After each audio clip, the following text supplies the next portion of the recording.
Number 1, crushed by cacti. Oh, don't you hate them? How they just stand there doing nothing but photosynthesizing all day long, sucking up all the nutrients and growing everywhere. As if they own the earth, who do they think they are typical of? Well, if that's how you feel about plants, maybe you should take it out on someone else. Maybe you should take your anger out somewhere else. Plants are actually something amazing to us. And if you take them for granted, they can take your life. You take it for granted, they can take your life. That's what happened to a man in Arizona who decided to use a cactus for target shooting. He brought his rifle with the intention of shooting a few cacti. He started with a smaller cactus, and then, when he felt powerful enough, he moved on to a 26-foot behemoth, until he hit the 100-year-old cactus, until one of its arms fell off. The cactus arm fell on the shooter, crushing his body and piercing his flesh, causing him to die immediately.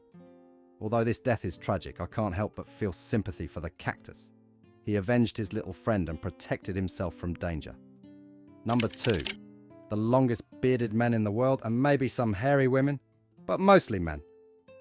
Growing a beard is an invigorating passion that can lead to some nice results. A beard is an accessory that, when used properly, can make you feel proud. Growing a longer beard can be an exhausting process, but rewarding. Some men go further and compete for beard length, as if it alone defines their status in the world. And among us men, it does these professional bearders participate in the most manly sport of all. By refusing to groom themselves, these veterans of facial hair go as long as they can without touching it, as long as they can without touching their beard. The longest of all beards belonged to a man named Hans. This beard was 17.12 feet long, and ended up causing more trouble than praise. When a fire broke out, panic set in, as he tried to escape down the stairs.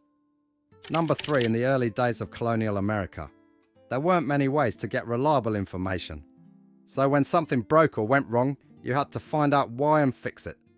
This also applied to your health, because most doctors were not doctors, but farmers who wanted to feel important.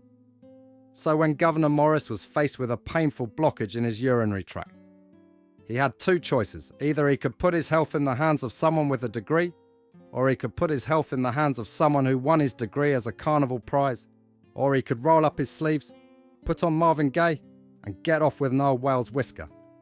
Morris tried to clear the blockage with that whisker, but to no avail. And going in there only caused more problems, as he soon developed an infection.